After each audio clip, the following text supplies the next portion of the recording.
Komisi Keluarga Keuskupan Agung Medan dengan bangga mempersembahkan Inspirasi Sabda bagi Keluarga edisi hari ini Minggu 13 November 2022. Inspirasi Sabda diambil dari bacaan Injil Lukas 21 ayat 5 sampai 19.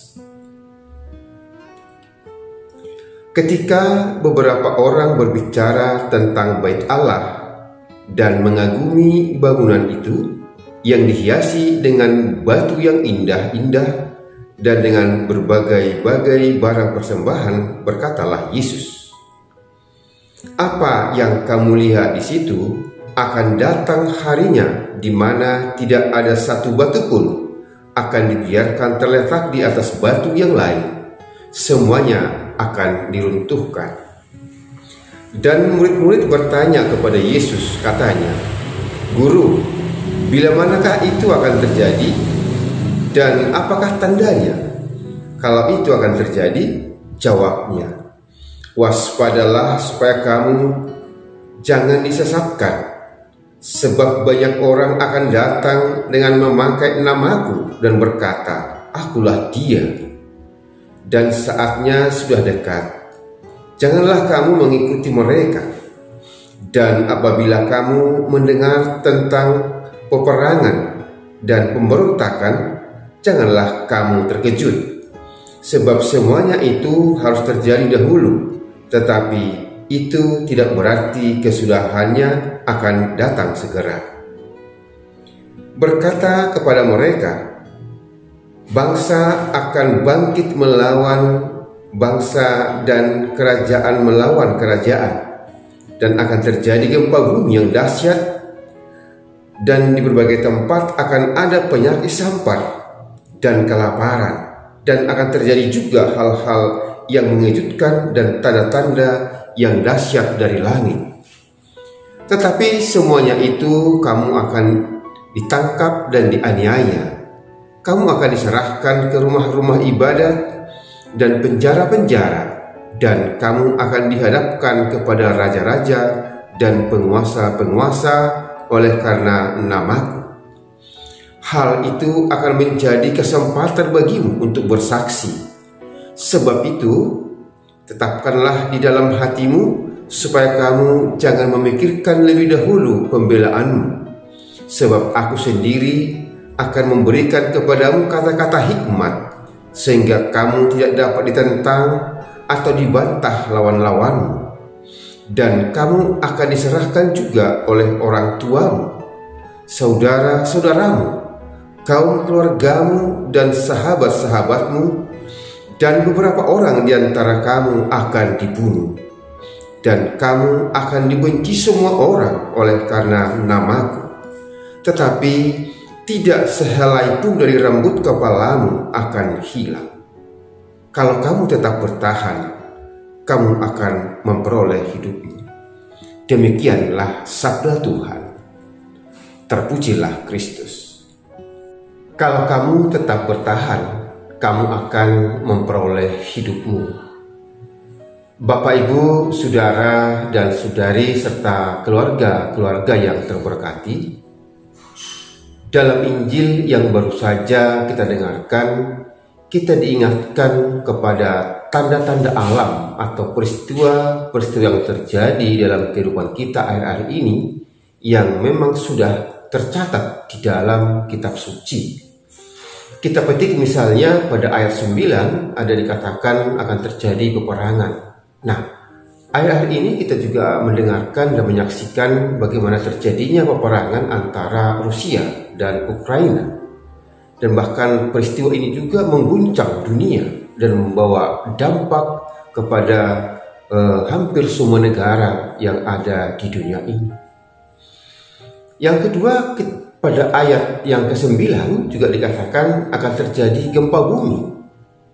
Nah, di Indonesia sendiri, di Sumatera Utara, hal ini baru terjadi khususnya di Tapanuli, ya, di Tarutung yang beberapa bulan yang lalu.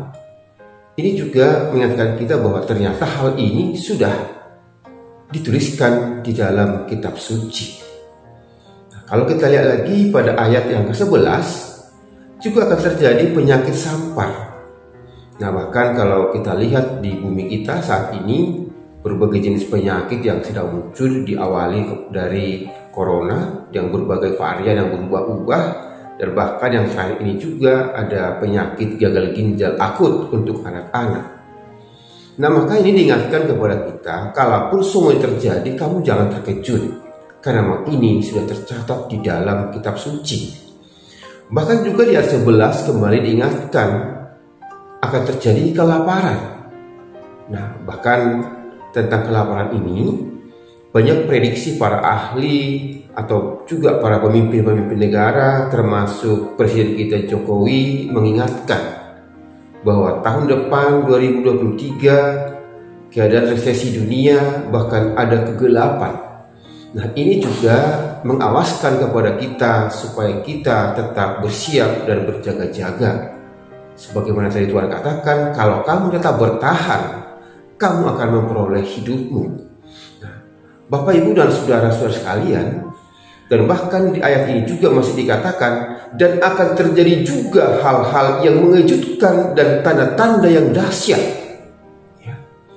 Maka kita sebagai umat beriman, yang dibutuhkan adalah bagaimana kesiapan kita menghadapi segala kejadian, segala peristiwa yang mungkin akan terjadi. Bukan hanya mungkin lagi, yang pasti akan terjadi, karena memang itu sudah dituliskan di dalam kitab suci. Tentu itu akan tergenapi. Ya. Nah, atas peristiwa dan tanda-tanda yang sudah terjadi, yang kita alami dari hari-hari yang lalu, apakah ini sudah merupakan tanda-tanda akhir zaman?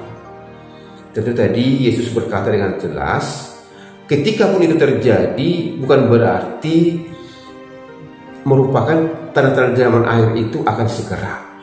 Nah, tetapi justru Yesus berkata lagi, sebelum semua itu terjadi, kamu akan ditangkap, dianiaya. Nah, memang kalau kita lihat ini para rasul sudah mengalami hal yang seperti ini.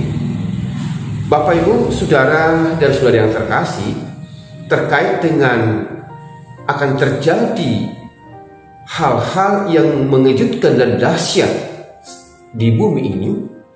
Nah, maka dalam hal ini tentu akan masih banyak lagi yang akan terjadi, yang akan kita saksikan dan kita alami di hari-hari yang akan datang. Maka untuk itu, yang menjadi permenungan buat kita adalah bagaimana dengan kesiapan kita. Maka yang paling penting, Bapak Ibu, bagaimana kesiapan kita dan keluarga kita ketika hal itu akan terjadi. Nah, maka dalam hal ini yang menjadi inspirasi permenungan bagi kita pada hari ini adalah bagaimana kita supaya tetap sanggup bertahan. Nah, maka pada kesempatan ini saya berbagi beberapa arahan sederhana untuk tetap bertahan di dalam beberapa bidang. Yang pertama, dalam bidang iman. Tentu bagaimana kita supaya tetap kuat dan bertahan secara iman, tentu rahasianya sederhana, bagaimana kita tetap bisa bersekutu dengan Tuhan, bisa membangun komunikasi yang baik dengan Tuhan, sehingga kita tetap dikuatkan apapun yang terjadi, sehingga kita tetap ada sahabat, ada penopang. Maka dibutuhkan ketekunan doa dalam keluarga dan juga bersekutu dengan firman Tuhan sebagai sumber daripada kekuatan kita. Sedangkan yang kedua dalam bidang kesehatan. Nah, sebagaimana pada saat ini juga kita sedang mendalami materi Hari Pangan Sedunia yang mengingatkan kita juga supaya keluarga kita sehat dan berkualitas. Maka tentu dalam hal ini dari sudut kesehatan kita diharapkan boleh untuk kembali ke alam. Artinya mari mengkonsumsi produk-produk yang alami, dan juga mari lebih bijak untuk mengolah bahan makanan supaya benar dan sehat, ya, supaya benar dan sehat, sehingga seisi keluarga kita akan mengkonsumsi makanan-makanan yang alami dan yang sehat dan benar tata pengolahannya, sehingga ini membuat tubuh kita semakin sehat dan bertahan dari sudut kesehatan. Dan yang ketiga, dalam bidang ekonomi, bagaimana supaya kita bertahan dalam bidang ekonomi yang sebagaimana juga sudah diingatkan akan ada resesi dunia, kegelapan di tahun-tahun yang akan datang. Tetapi dalam hal ini, yang pertama, bagi kita yang sudah bekerja, mari fokus dan mencintai pekerjaan kita supaya lewat pekerjaan itu bisa mendatangkan hasil yang maksimal. Ya. Karena pekerjaan apapun itu, kalau itu sudah baik dan benar, ketika kita konsisten dan fokus, tentu kita bisa berhasil di sana. Tetapi manakala kita belum menemukan atau belum berada pada suatu pekerjaan yang kita anggap belum layak untuk difokusi, untuk layak untuk diseriusi, nah tentu mari lagi dengan arif dan bijaksana, dengan kreatif ya, menemukan pekerjaan-pekerjaan yang terbaik, yang layak untuk diseriusi. Dalam hal ini, bagaimana memilih dan memilah pekerjaan yang mampu menghantarkan kita kepada kesejahteraan yang sejati. Tentu dibutuhkan memang informasi, dibutuhkan juga memang keterampilan dan kreativitas kita di dalam memilih bahkan melakoni kehidupan kita di dalam ekonomi. Hal-hal teknis memang itu yang banyak kita dapatkan dalam pelatihan-pelatihan yang banyak disajikan oleh berbagai narasumber ataupun instansi-instansi terkait. Maka untuk itu Bapak Ibu, semoga arahan sederhana ini menjadi inspirasi buat kita supaya kita tetap bertahan di dalam baik secara iman, secara kesehatan, juga secara ekonomi, sehingga ketika kita sudah bertahan, kita akan memperoleh kehidupan kita. Inilah yang boleh kami sampaikan pada saat ini. Semoga Tuhan menguatkan sehingga kita tetap bertahan di dalam kehidupan kita. Tuhan Yesus memberkati.